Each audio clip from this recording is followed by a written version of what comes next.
Après 10 semaines de compétition, Jean Covillault a été éliminé de Top Chef 2023 à l'issue de la guerre des restos. Pour Télé Loisirs, le jeune homme de 25 ans revient sur son expérience dans le concours culinaire et son élimination qui lui a laissé un petit regret. Avec ses punchlines très imagées, son hold-up du siècle après avoir confondu le sel et le sucre sur un dessert, et son sens de l'humour d'un autre temps, Jean Covillault a vite fait mouche auprès des téléspectateurs de Top Chef. Mais après 10 semaines de concours, le jeune homme originaire d'Auvergne a tiré sa révérence après l'emblématique épreuve de la guerre des restos, diffusée ce mercredi 3 mai sur M6. Une élimination qu'il a vécue à son image, avec le sourire.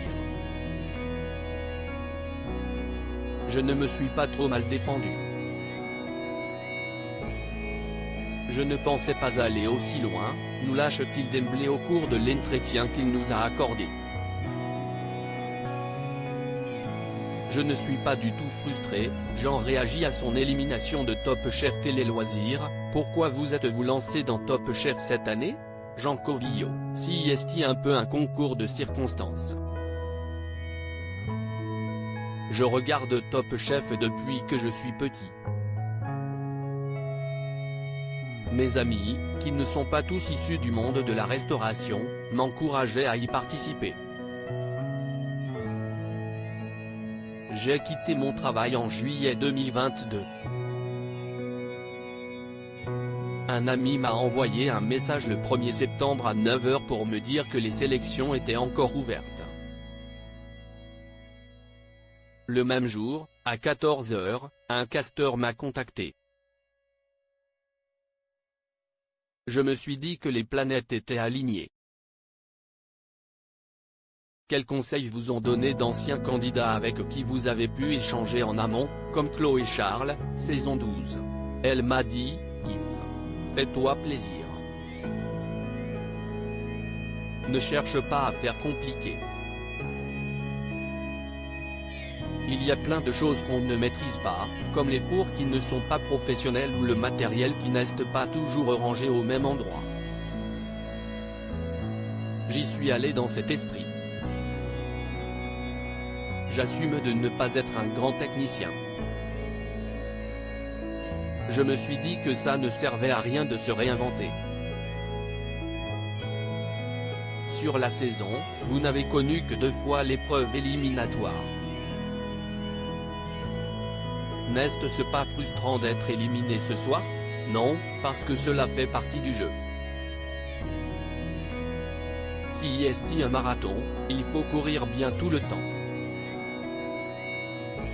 Je ne suis pas du tout frustré parce que j'ai vécu tellement de beaux moments et fait de belles rencontres. Je n'ai que de bons souvenirs. En participant à Top Chef, je voulais surtout montrer qui j'étais et ce que je faisais.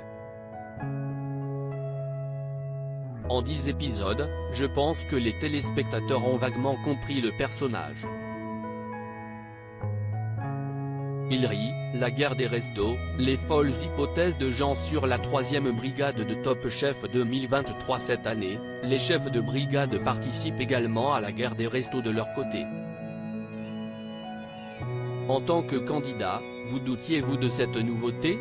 C'était vraiment la surprise.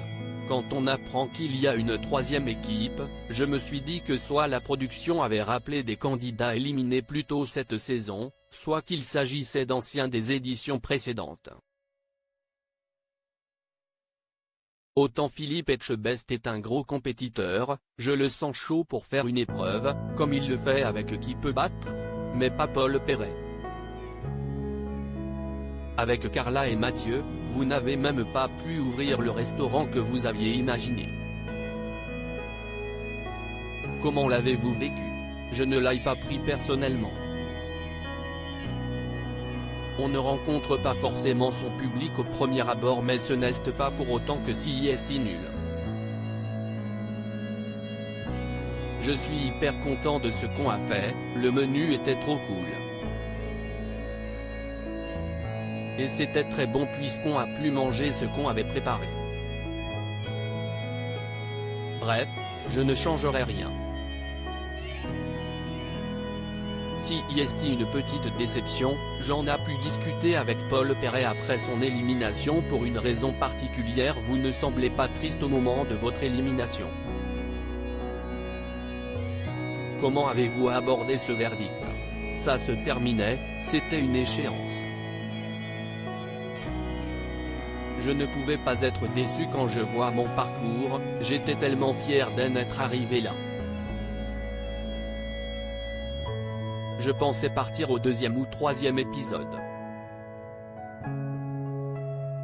Avez-vous pu échanger avec Paul Perret après? Pas du tout. Si est une petite déception mais je me dis que je le recroiserai.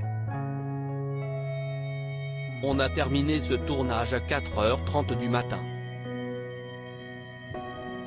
À cette heure-là, tu discutes vite fait mais tu ne peux pas t'éterniser.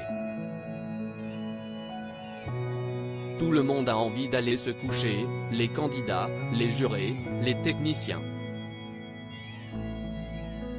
Sachant que si est à Suresnes et qu'il faut rentrer à Aubervilliers, à l'autre bout de la région parisienne, note de la rédaction. Vous êtes un des chouchous du public. Vous doutiez-vous d'un tel engouement? Ah non, pas du tout. Mes blagues nulles et mes punchlines en ont fait rire beaucoup, mais il y a aussi pas mal de monde qui me regarde avec un air dépité. Ça ne fait pas forcément l'unanimité. Ce n'est pas grave, tout le monde ne peut pas nous adorer. Je suis resté fidèle à moi-même, sans me prendre au sérieux. Et j'ai beaucoup ri en regardant les commentaires sur Twitter. À lire aussi on ne peut pas plaire à tout le monde, Alban, Top Chef, répond aux critiques après son élimination.